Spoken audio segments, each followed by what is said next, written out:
guys, and welcome back to Treehouse. Today we're starting a brand new series called Handling Big Emotions. Now, I don't know about you, but this year has started with big emotions. Today's session, we will be looking at the emotion anger. And we'll be exploring the story of Cain and Abel, who are two brothers, and anger definitely got in the way of their relationship. Each week we'll be looking at a Bible verse, but also how we can deal with anger, or how we can deal with big emotions, and some practical things that we can do as kids or as families. No emotion is wrong. I feel anger all the time. But one thing we'll look at is how to not let it bubble up until it explodes out of us. Do you ever get angry? Let's take a look at some of the Treehouse kids.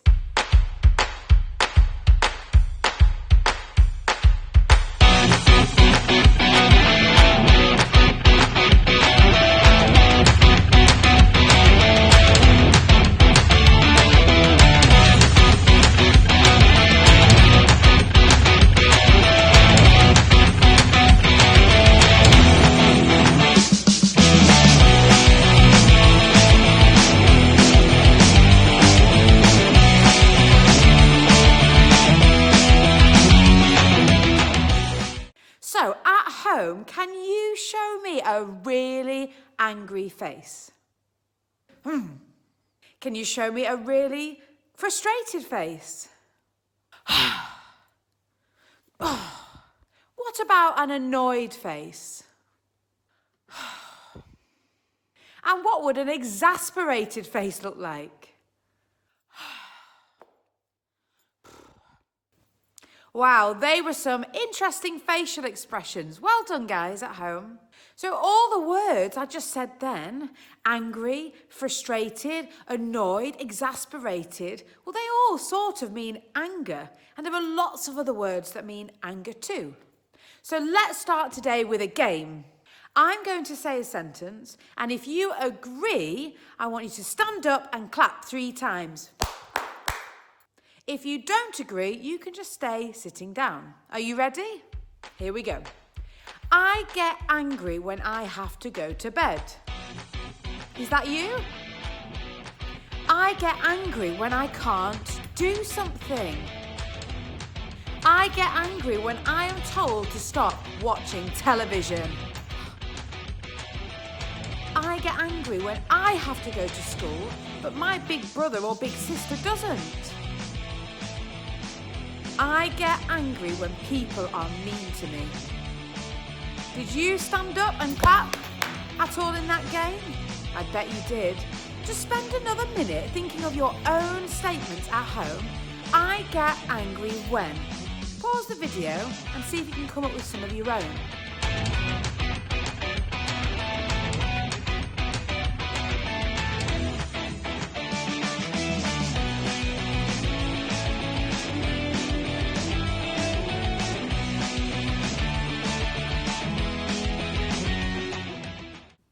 Our story today is from Genesis 4. Please do have a look and read through as a family later, but right now we'll watch the video. Not long after Adam and Eve were kicked out of the Garden of Eden, Eve gave birth to a son. She named him Cain. Then, a little later, she gave birth to another son. His name was Abel. Cain worked with the ground, kind of like a farmer or a gardener, and his brother Abel was a shepherd. One day, Cain and Abel brought an offering to God. Both brothers brought what they worked with. So Abel brought God his best, biggest, fattest sheep. He gave God the very best he had to give. Cain brought some fruits that he had grown from the ground himself. God loved Abel's offering, but he rejected Cain's. This made Cain very angry. Seeing how angry this made Cain, God gave him a warning. He told Cain that sin was crouching at his door. It wanted the worst for him, and that he needed to rule over it. Sadly, Cain didn't listen to God. Later, as the two brothers were in the field, Cain rose up against Abel and killed his own brother. When God confronted Cain about this, he asked, "Where's your brother, Abel?" Cain chose to sin even more by lying to God, saying, "I don't know. Am I my brother's keeper?" But God knew what he had done. God told Cain that from that day forward, working with the ground would be a lot harder, and that it wouldn't be nearly as fruitful as it used to be. He also told Cain that he would be a fugitive and would wander the earth for the rest of his life. Cain was scared that if people saw him, they would kill him because of what he had done.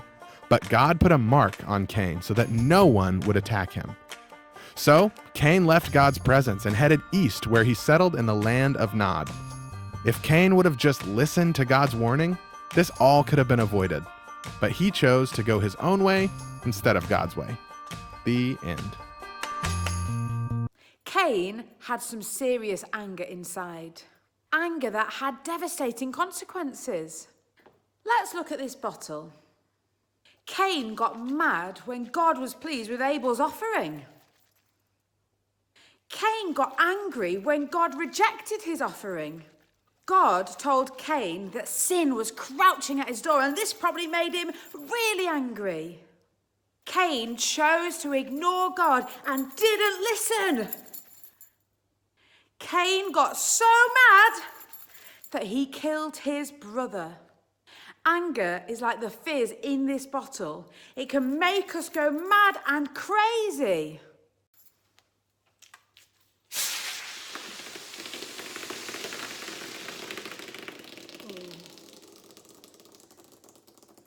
Oh dear. Well, I've got another bottle here. And it's okay to get mad and to get angry and to feel frustrated. Things will happen in our lives that make us cross. Things will happen in our lives that make us mad. We will lose friends, and we will get told to go to bed when we don't want to. And our brother or sister might steal our toys. And we might get shouted at when it wasn't even our fault. And we may lose things and want them back. Lots of things will happen to make this fizz come up. But God wants the best for us. He knows what's best for us. And he doesn't want us to explode everywhere and make a big mess, but that's what we usually do. And he loves us even when our anger does explode. He still loves us. There's nothing we can do more or less to make God love us. But we have to learn to slowly release the anger and learn different strategies and to try different things that might help us to not explode.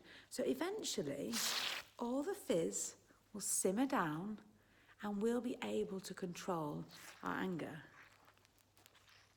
And we'll learn to slowly release that anger so we don't explode. Cheers. What happens when we feel angry? Well, we get crosser and crosser inside until we explode. This happened to Cain. God told him to stop being angry, but he didn't. He got angrier and angrier until he actually killed Abel, his brother.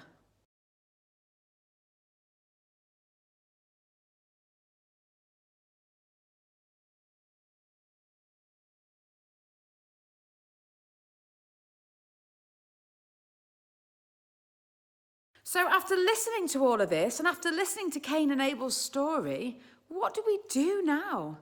Well, the first thing I would encourage you guys to do is to pray and to invite God into situations. Invite Jesus into your life and into your situations. I don't know how you're feeling right now. I don't know what's going on in your home or in your heart, but Jesus does. And he is longing to draw close to you, and he is always listening. It would be lovely for you guys to sit as a family and to have a discussion and have a chat. You might want to play with some building blocks while you're doing this, or you might want to build some towers out of toilet rolls and knock them down. But have a think, have a chat, spend some time talking about strategies, things that you can do when you're feeling really angry, because it will be different for all of you.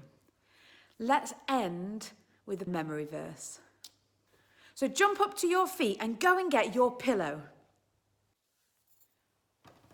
Get yourself nice and comfy. And say this with me. Don't go to bed angry. You say it. That's right. Don't go to bed angry. Let's say it again together. Don't go to bed angry. Don't go to bed angry. That's from Ephesians 4, verse 26. Don't go to bed angry.